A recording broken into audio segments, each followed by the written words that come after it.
એક સામાન્ય મકાનની અંદર ચાલી રહ્યા હતા કાળા કારોબાર ડ્રગ્સના સામ્રાજ્યનો ખતરનાક ખેલ. DRIએ દરોડા પાડ્યા ચોક્કસ બાતમીના આધારે અને કેમિકલ જપ્ત કર્યું ત્યારે આ સમગ્ર ડ્રગ્સના કાળા કારોબારનો પર્દાફાશ થયો. શું આ માત્ર મિની ફેક્ટરી હતી કે ડ્રગ્સ સિન્ડિકેટનો મસ્ત મોટો અડ્ડો? DRIની ટીમે ઘણા બધા પુરાવા પણ એકત્રિત કર્યા છે, મુદ્દા માલ કબજે કર્યો છે અને સાથે સાથે કેમિકલ પણ જપ્ત કર્યું છે. છેલ્લા ઘણા સમયથી આ વિસ્તારની અંદર આ મકાનમાં ડ્રગ્સ બનાવવાની આ મિની ફેક્ટરી ધમધમતી હતી. આ એક સવાલ છે, કોઈની નજરે કેમ ન ચડી આ ફેક્ટરી અને છેલ્લા કેટલા સમયથી આ વેપલો ચાલતો હતો? અંકલેશ્વર જ દર વખતે DRIના દરોડામાં નિશાના પર હોય છે અને આવી ધમધમતી ફેક્ટરીઓ પણ ભૂતકાળમાં કરોડોના ડ્રગ્સ સાથે ઝડપાય છે. સમગ્ર પંથક ડ્રગ્સ નેટવર્કને લઈને બદનામ થઈ રહ્યો છે. હાલમાં તપાસ ચાલુ છે.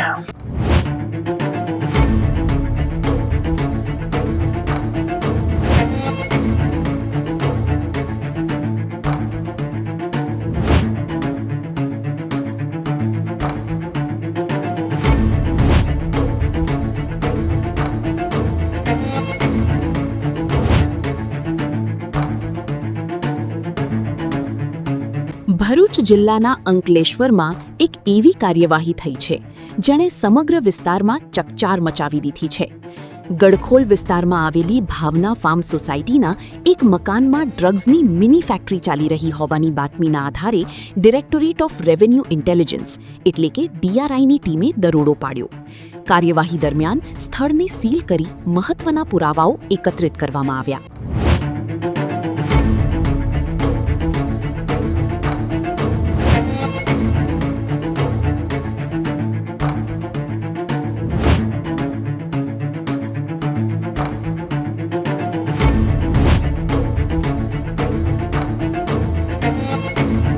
મેથાઇલ પ્રોપિયોફેનોન નામનું કેમિકલ DRIની ટીમે દરોડા દરમિયાન કબજે કર્યું.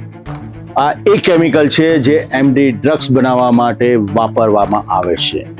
MD ડ્રગ્સ મ્યાવ મ્યાવ તરીકે પણ ઓળખાઈ રહ્યું છે વિશ્વમાં. આ મિની ફેક્ટરી વિસ્તારમાં છેલ્લા ઘણા સમયથી ધમધમતી હતી. દિવાલો શાંત હતી પરંતુ દ્રશ્યો ભયંકર હતા. DRIની ટીમે જ્યારે દરોડા પાડ્યા એ દ્રશ્યો જોઈને અધિકારીઓ પણ ચોંકી ઉઠ્યા. તમામ ચીજ વસ્તુ પુરાવા રૂપે ટીમના અધિકારીઓએ કબજે લીધી છે.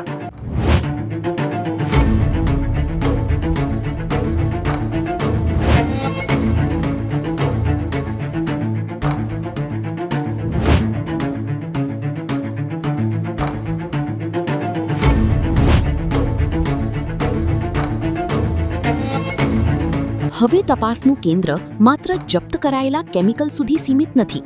DRI એ દિશામાં પણ તપાસ કરી રહી છે કે આ ગેરકાયદે કારોબાર પાછળ કોણ છે, કેમિકલ ક્યાંથી આવ્યું, તૈયાર થતો નશીલો પદાર્થ ક્યાં મોકલાતો હતો અને શું આ સમગ્ર નેટવર્કના તાર રાજ્ય બહાર સુધી જોડાયેલા છે?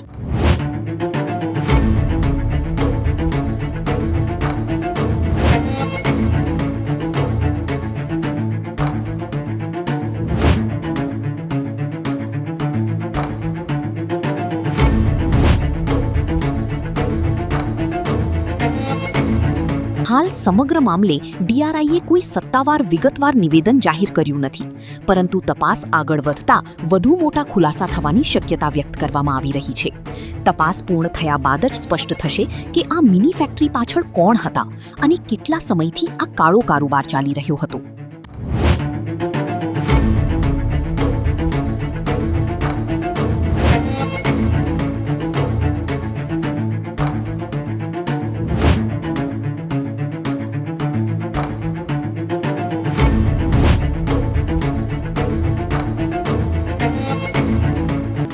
નશાનો કાળો કારોબાર, થોડા રૂપિયાની લાલચ અને કાયદાની કડક કાર્યવાહી, તમામ પાસાઓ સામે છે. સાથે સાથે દ્રશ્યો પણ. છેલ્લા ઘણા સમયથી આ વિસ્તારમાં મિની ફેક્ટરી ડ્રગ્સ બનાવવા માટે ધમધમતી હતી. ડીઆરઆઈના દરોડા અને તમામ ચીજ વસ્તુઓ જપ્ત કરી છે. હવે જે કામગીરીને કાર્યવાહી છે એ ચાલ્યા કરશે, પરંતુ આંતરરાષ્ટ્રીય સ્તરના ડ્રગ્સ સિન્ડિકેટ નેટવર્કનો આ એક ભાગ હોઈ શકે છે. આના અગાઉ પણ આવા દરોડા પડી ચૂક્યા છે અને કરોડો નહીં પરંતુ અબજો રૂપિયાનું ડ્રગ્સ આ વિસ્તારમાંથી ઝડપાયું છે. આવી ફેક્ટરીઓ ઝડપાઈ છે. ડાંગથી લઈને અંકલેશ્વર, ભરૂચથી લઈને વડોદરાથી લઈને મહેસાણા સુધી. પરંતુ જે મુખ્ય સૂત્રધાર છે એ હજુ કદાચ પકડથી દૂર છે. જે કાર્ટેલ છે એ રચાઈ ચૂકી છે અને યુવાધનને બરબાદ કરવાના ષડયંત્ર અને કાવતરા છેલ્લા ઘણા સમયથી ચાલી રહ્યા છે. ડ્રગ્સ સપ્લાય થાય છે એટલે બની રહ્યું છે.